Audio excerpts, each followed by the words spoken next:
Friends, എല്ലാവർക്കും online ക്ലാസ്സിലേക്ക് സ്വാഗതം. നമുക്ക് അടുത്ത മാസം ക്രിസ്മസ് പരീക്ഷ ആരംഭിക്കുകയാണ്. അപ്പോൾ എല്ലാ കൂട്ടുകാർക്കും ഉള്ള ഒരു സംശയമാണ്, എത്ര ചാപ്റ്റർ പഠിക്കണം, ക്രിസ്മസ് പരീക്ഷയ്ക്ക് എത്ര ചാപ്റ്റർ പഠിക്കണം. അപ്പോൾ നമുക്ക് ആദ്യം കേരള പാഠാവലിയിൽ എത്ര ചാപ്റ്ററാണ് ഈ ക്രിസ്മസ് പരീക്ഷയ്ക്ക് വരിക നോക്കാം. നമ്മൾ ആദ്യത്തെ ടേം എന്തായാലും നോക്കണം.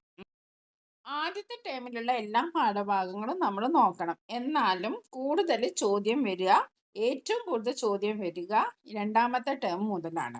രണ്ടാമത്തെ ടേമിൽ നമുക്ക് 2 യൂണിറ്റുകളാണ് പഠിക്കാനുള്ളത്.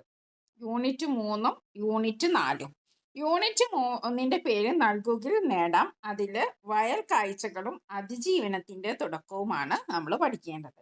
അപ്പോൾ നൽകുകിൽ നേടാം എന്ന പാഠഭാഗത്തിലെ വയൽ കാഴ്ചകളും അതിജീവനത്തിന്റെ തുടക്കവും നമുക്ക് പഠിക്കണം. അതേപോലെ തന്നെ ഒരു സ്വപ്നം ഉണ്ടായിരുന്നു. അപ്പോൾ മൂന്നാമത്തെ യൂണിറ്റിൽ നിന്ന് 3 പാഠഭാഗങ്ങളാണ്: വയൽ കാഴ്ചകൾ, അതിജീവനത്തിന്റെ തുടക്കം, ഒരു സ്വപ്നം ഉണ്ടായിരുന്നു.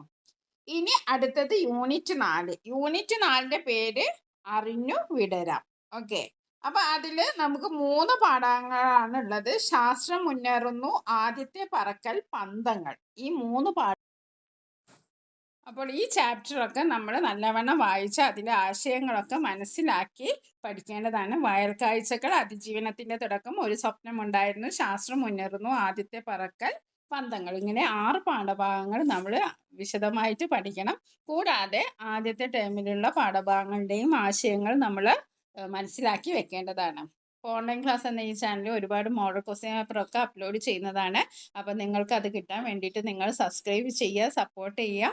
നിങ്ങളുടെ 6ാം ക്ലാസ്സിൽ പഠിക്കുന്ന കൂട്ടുകാർക്ക് ഇതൊന്ന് ഷെയർ ചെയ്ത് കൊടുക്കുക. Thank you.